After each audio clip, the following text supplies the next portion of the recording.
lesson is how to clean a bridle and other things that might use a skyhook, like your Gurs, your martingales, things like that. And now for a really thorough cleaning, you know, you might want to be taking your bits off and washing them separately, but for the purposes of today, like a regular cleaning, I'm going to show you how to soak your bit with your bridle attached and clean the tack at the same time. So I always include cleaning my bit when I'm cleaning my tack. So I have a bucket of warm water, and it's clean. I haven't added soap yet. I don't want soap on my bits, you know, because it's not very pleasant for the horses. So what I'm going to do is I'm going to take my leathers and keep them far away, and I'm going to lean the bridle over my bucket in such a way that I get the side pieces and the middle, and if I need to, I'll set something on it to make sure it's not going to go anywhere. Obviously, I haven't cleaned this bridle yet. And that's going to keep the leathers from going in the water bucket because you don't want the leathers to rot. So while that's soaking, I'm going to go ahead and get started on this bridle. I'll pull that out before we do the soak.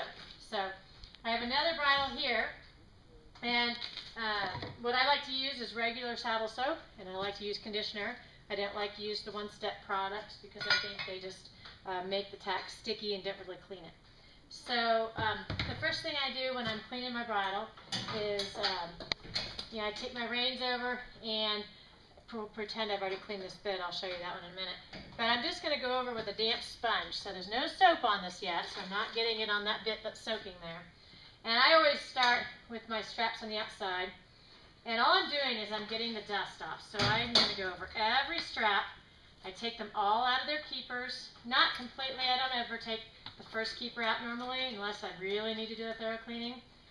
For your nose bands, you have to kind of pull them up, the part that goes into the brow band, to make sure you get all of it. Okay? You go across. Basically, you're loosening the straps. Wherever there's like saliva and spit and dried grass, you might have to go over it with your thumbnail or something, to scratch those parts, the gunky parts off. And so we want to wipe that off with clean water before we put soap on, because the soap will just go over it if you don't take it off. Okay? And usually that's going to be on your nose band, most of the gunk that you have on a bridle. Okay. And maybe near the cheek pieces holding your bits. So this horse drools a lot when we ride him, so his nose band gets pretty dirty. Alright, so I get all that green slobber off. Okay, I'm going to pull this up. This is actually a special nose band called a figure 8 that we use on our jumper. So that's why this one looks different. But it doesn't matter whether you have a regular nose band, whether you have a Western bridle, it's all the same. Okay? So I come on this side, I'm wiping it down. Okay, I take it out, go along all my pieces. Okay, I don't miss any of them. Okay, and then I go along my brow band. And then there could be a lot of sweat under here, the part that goes behind the ears. So I check that part really well and scrub it. Okay, and then I'm going to go along my reins. And again, your reins near the bit probably have a little crusties on it. Okay, that's when you want to go over it pretty well with your fingers. And then on your braids, I massage it in between each braid when I go along. And you can do it pretty quickly once you've had some practice doing this. But again, it's not soaking wet. I don't leave anything dripping. Okay? And this is just for a regular daily clean. This is not like a thorough, I'm going to take my bridle apart and clean it. This is when you clean your tack every day, or however often you do it.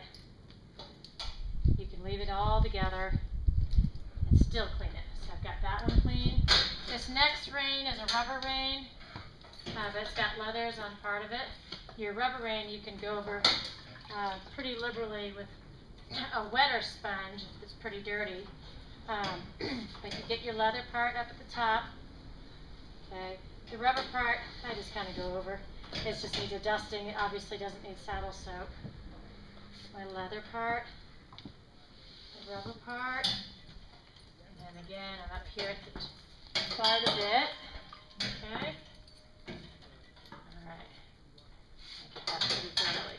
So now all I've done is I've dusted my bridle. Okay, and I'll be ready for step 2 to clean it with some soap. So I'm going to put this one over here for a minute.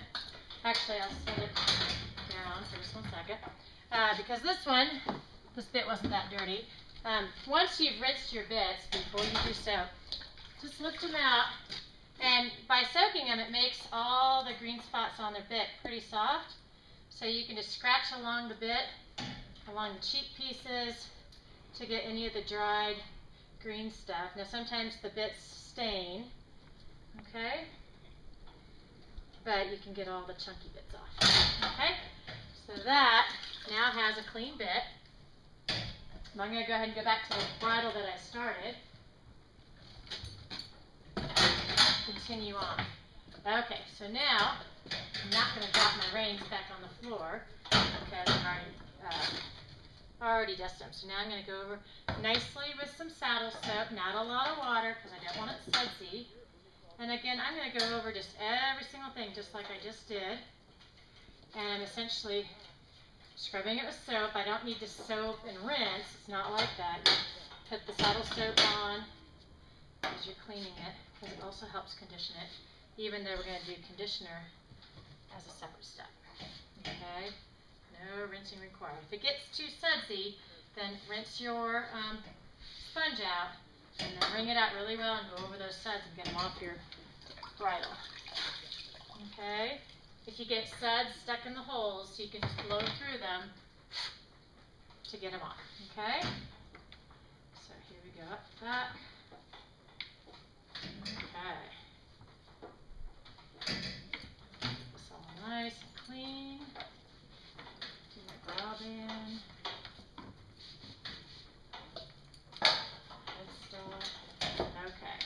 Now when I have to do my reins that I've already rinsed, I'm going to keep them in my arm so they don't drag on the floor. Normally my sky hook would be a lot higher than it is. Stop here so I have good lighting. Now it's really easy to get suds stuck inside your braids here on a braided rings. Okay, so you just got to make sure you're not too sudsy, and you can always go over it with a cloth too if you need to. Okay, go over this.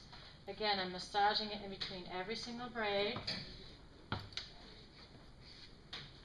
I got that one. I'll get this one here.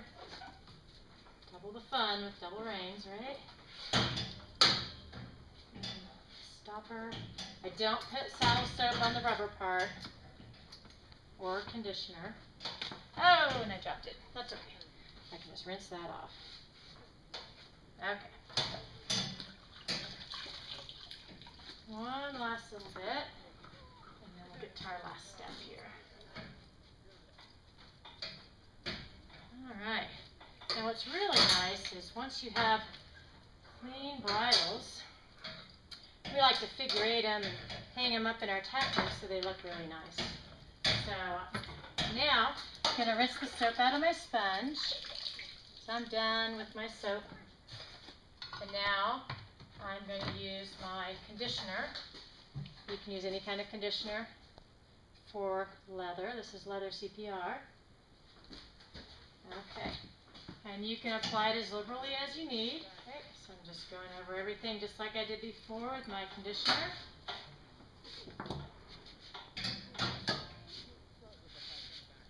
Make sure I have enough on there.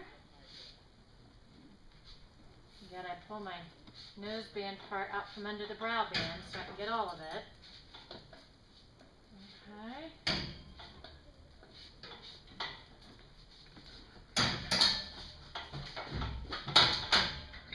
Up here and get the brow band, headstall, and again I'm going to run through everything on my bridle. So you can see it's a three-step process. You go over your tack 3 times, once with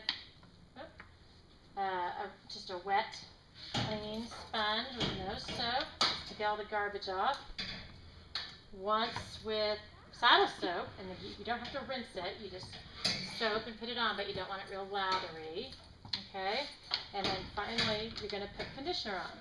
And if you do that on a regular basis, you're going to find your tack is going to stay really healthy and look really pretty and last a really long time.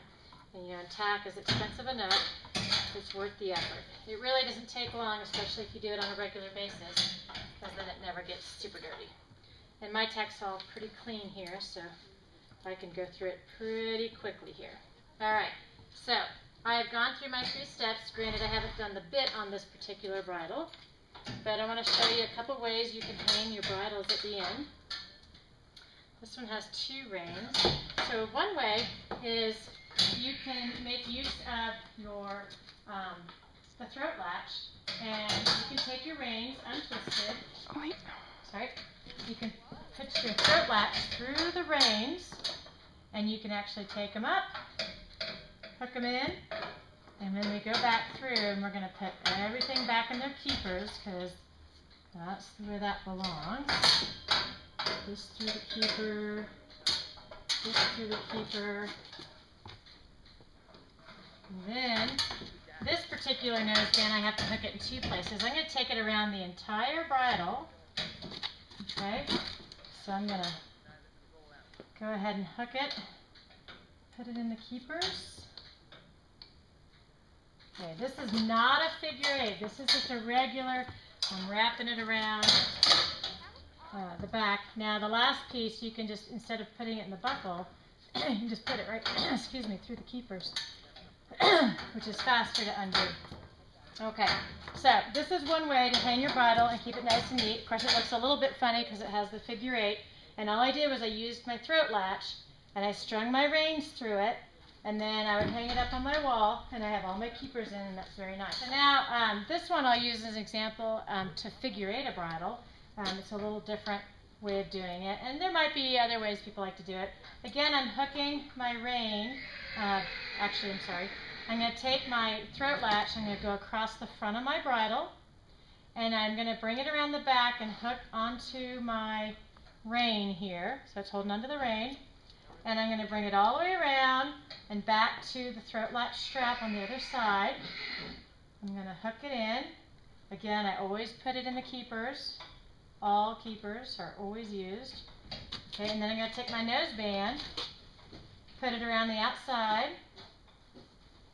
And I'm going to put these just in the keepers. I don't need to put it in the buckle, but I put the noseband through the keepers in the back. Okay, this is called a figure 8, obviously, because it makes the shape of a figure 8, and you can hang your bridles really nicely this way. A lot of reasons we hang bridles in special ways, if they do fall down, maybe they're in a horse trailer or something else, they won't get all tied in knots because everything's kept together and the reins are kept nice and neat, so you keep things from getting all twisted up. But it also just looks really nice when all the bridles are hung in the same way. So 2 different ways. There's probably more, but those are the 2 most common ways to clean your bridles. Now, one last thing I'll go over while we're doing this. You know, when you have your martingales, you clean them the same way that you would your bridle. There's really no difference. And then same with the girths. You know, the girths, it all depends on whether they have material on them or not. And you can see these things get really dirty. So you're really going to spend most of your time on step 1 getting all the grunge off of the girths. And that's really important because if you let these girths get totally caked, then you could cause skin irritations on your horse. And they just dry and crack and they don't last very long. So your girths are a really important piece of tack to take really good care of. And I think we've covered the cleaning the bridle today. So good luck and happy cleaning.